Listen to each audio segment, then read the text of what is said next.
할렐루야. 오늘도 하나님의 귀한 은혜가 넘치는 수요기도 되기를 원합니다.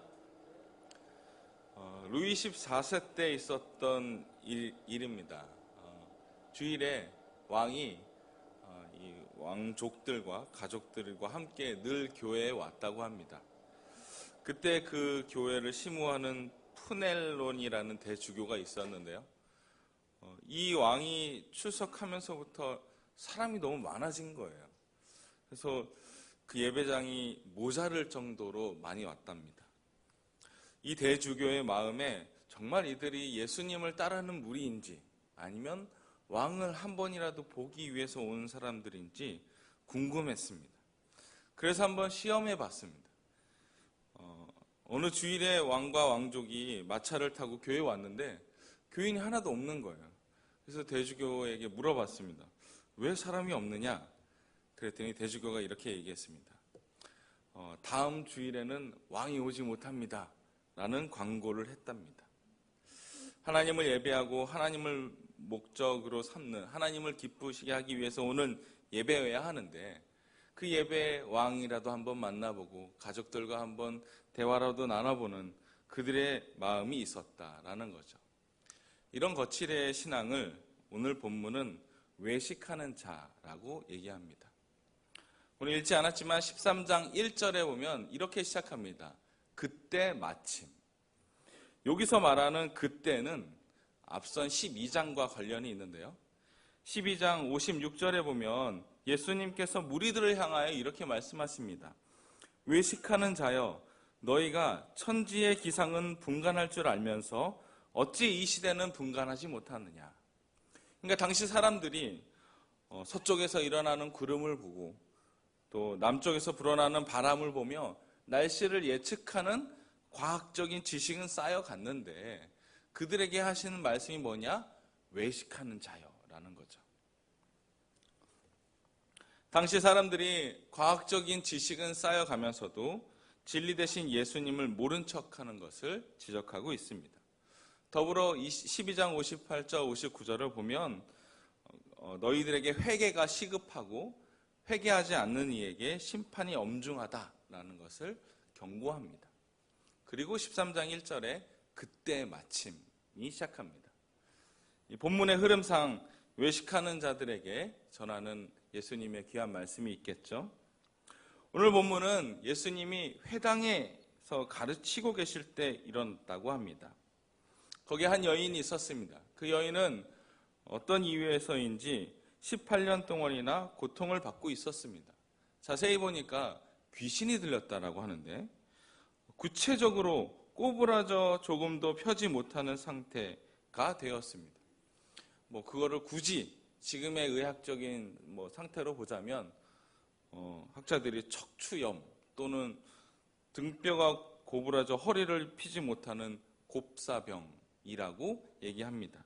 어찌됐든 간에 상당히 힘든 상태였다는 것을 알 수 있습니다. 더불어 오늘 성경은 그 원인이 어디서 왔느냐? 귀신에게서 왔다는 거죠.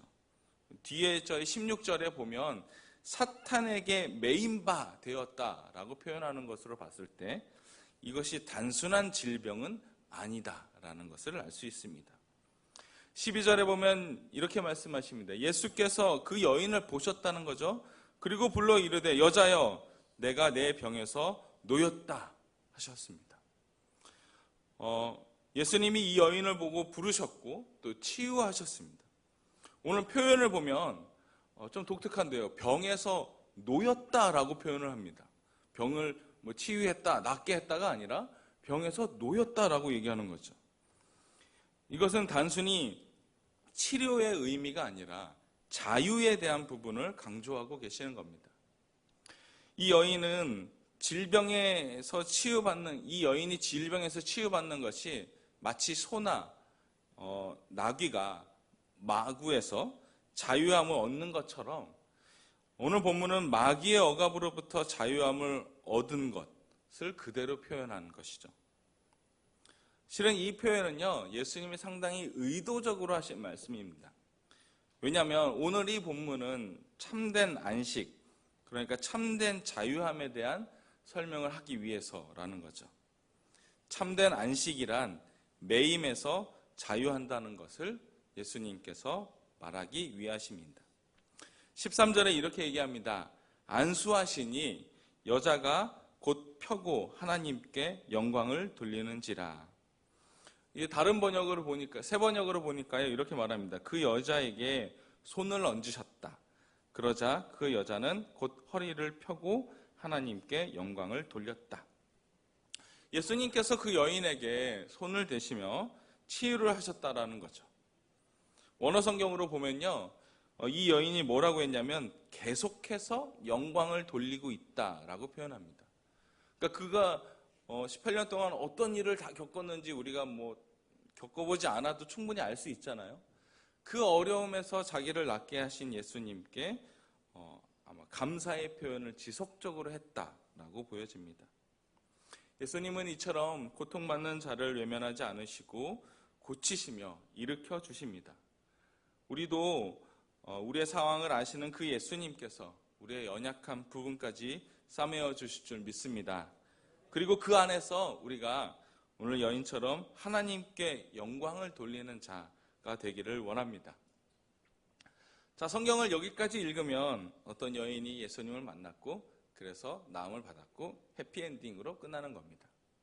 그런데 여기서 끝나지 않고요, 이 이야기가 좀 이상하게 전개가 됩니다. 14절에 보니 이렇게 말합니다. 회당장이 등장해요. 회당장이 예수께서 안식일에 병 고치시는 것을 분내어 무리에게 이르되 일할 날이 엿새나 있으니 그 동안에 와서 고침을 받을 것이요 안식일에는 하지 말 것이니라 하거늘. 그러니까 회당장이 화를 내는 거예요. 그것도 예수님한테는 못 내고 이제 무리에게 왜 안식일에 하지 말아야 할 것을 하느냐라는 거죠. 저는 이 본문을 읽으면서 제가 화가 났습니다. 이게 18년 동안이나 고통받고 있는 자를 고치신 예수님께 할 말인가? 안식일에 병자를 고쳤다고 해서 이런 취급을 받아서야 되겠는가? 그래서 제가 혼자 화를 냈는데 실은 그때는 이랬습니다. 왜 그때는 이랬느냐? 당시 유대인들에게는요, 안식일의 규정이 굉장히 까다로웠습니다. 그들은 율법에도 없는, 율법만 지켜도 어려운데 율법에도 없는 35개의 안식일 금지 규정을 만들어서 이것을 어기면 이단자처럼 취급을 했습니다. 그러니까 유대 공동체 안에서 정상적으로 살기 어렵게 만든 거죠. 그래서 속칭 왕따가 되는 거예요. 그래서 그것을 지킬 수밖에 없는 구조를 만든 거죠. 이 규정에 얼마나 말이 안 되는 게 많냐면 불을 켜서도 안 되고 꺼서도 안 됩니다. 두 글자를 써서도 안 되고 두 글자를 지워서도 안 됩니다. 그러니까 안식일에 목숨이 아주 위급한 사람을 살리는 것을 제외하고는 의료행위도 하면 안 된다는 거예요. 그러니 오늘 예수님이 고치신 이 척추염을 겪고 있는 18년 동안이나 이 꼬부라져서 살 수밖에 없는 이 여인을 고치는 것은 해서는 안 되는 일이라는 거죠. 이게 말이 됩니까? 이게 안식일이 그런 날이 아니잖아요. 안식일은 즐겁고 복되고 기쁜 날, 참된 쉼이 있는 날인데 오히려 유대인들은 이 안식일은 하지 말아야 될 것을 많이 만들어낸 그런 날로 변해버렸습니다. 진정한 안식의 의미를 잃어버리게 된 것이죠.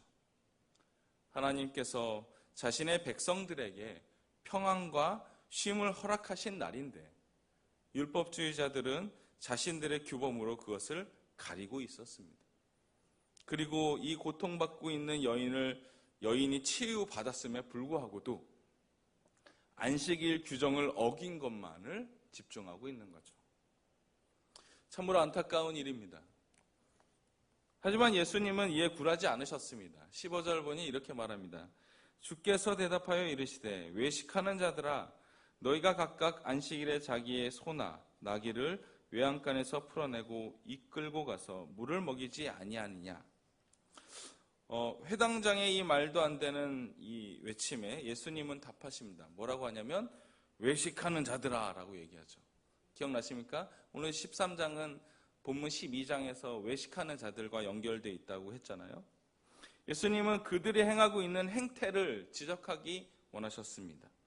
그래서 당시 회장장이나 율법을 준수하는 자들이 안식일에 그들의 소나 나귀를 그 마구간에서 이렇게 일부러 풀어줘서 물을 먹이는 것을 하나의 습관처럼 지속적으로 했답니다. 오늘 그걸 얘기하시는 건데요.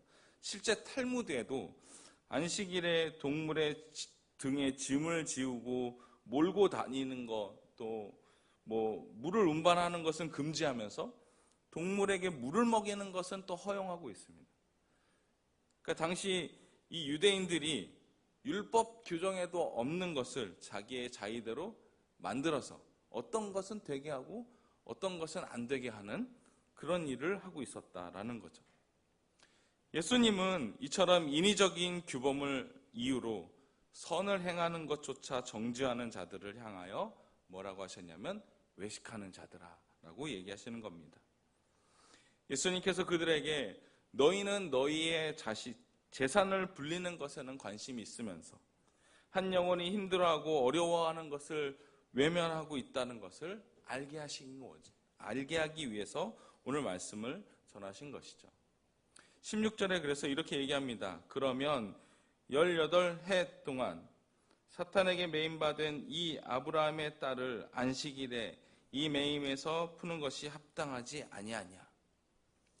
원문 성경에 보면요, 보라 10년 하고도 8년 동안이라고 표현합니다. 그러니까 예수님이 얼마나 이 긴 기간 동안 고통받고 있는 여인의 이 고통에 공감하고 계시는지를 우리가 알 수 있습니다. 예수님께서는 율법주의자들이 지키려고 하는 그들의 규범보다도 한 영혼을 더 귀히 여기시고 계심을 알기 원하셨습니다.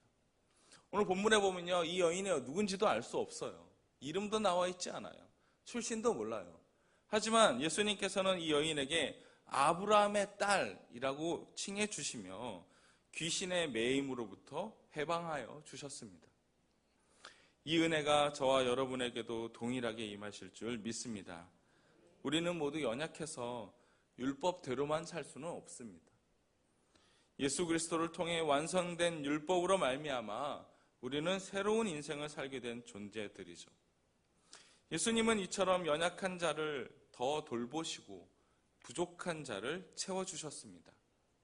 저와 여러분을 향한 예수님의 사랑이 이와 같은 줄 믿습니다. 나의 연약함을, 육체적인 고통을 고쳐주시는 주님, 그 주님이 오늘 저와 여러분과 함께할 줄 믿습니다. 그 주님으로 말미암아 우리가 치유를 경험할 줄 믿습니다. 오늘 본문은 17절을 마지막으로 이렇게 말합니다. 17절 우리가 같이 읽겠습니다. 예수께서 이 말씀을 하심에 모든 반대하는 자들은 부끄러워하고 온 무리는 그가 하시는 모든 영광스러운 일을 기뻐하니라. 아멘. 예수님의 이 답변에 반응이 정확하게 두 부류가 나왔습니다. 예수님을 반대하는, 그러니까 자신의 이익을 위해서 행동을 했던 자들은 부끄러워했고요. 이 일에 동참하고 함께 했던 온 무리는 영광스러운 일을 기뻐했다는 거죠. 바라기는 저와 여러분이 율법적으로 얽매이는 신앙보다 내적으로 하나님을 깊이 만나며 성숙해 나가는 자 되기를 원합니다. 이 종교개혁자들이 항상 얘기했던 코람데오라는 게 있습니다. 하나님 앞에 누구에게 보여지기 위한 신앙이 아닙니다. 하나님 앞에 하나님을 바라보기를 원하며 나아가는 신앙이 이어야 된다는 거죠. 우리의 오랜 신앙생활 속에 조금은 무뎌진 신앙의 모습이 있다면 다시금 우리를 위해 십자가 지신 예수 그리스도를 생각하며 앞으로 나아가 주님께 나아가는 저희가 되기를 원합니다. 우리의 마음과 정성을 하나님께서, 예수님께서 받아주실 줄 믿습니다. 나의 신앙생활에 썩어져가는 구습을 따르는 옛 모습을 모두 벗어버리고 예수님을 본받아 살아가는 저와 여러분이 되기를 축원합니다. 기도하겠습니다.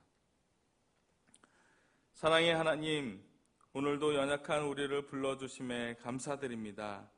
나의 신앙이 외식하는 자처럼 되지 않도록 늘 주님을 바라보게 하여 주옵소서. 훗날 하나님 앞에 설 때 부끄럽지 않도록 늘 깨어 기도하며 하나님을 찾는 자 되게 하여 주옵소서. 예수님의 이름으로 기도드립니다. 아멘.